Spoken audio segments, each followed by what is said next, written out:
Ayan, dapat lang yan sa'yo. Dadamay mo pa kami dyan sa mga kalokohan mo. Sige, tatawagin lang kita. Sure. Thank you, sir.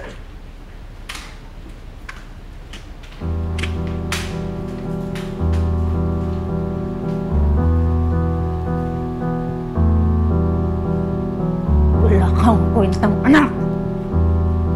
Pagkatapos ng mga sakripisyong binigay ko sa'yo! Kanino pa ba ako magmamana? Ikaw nagturo sa akin maging ganto.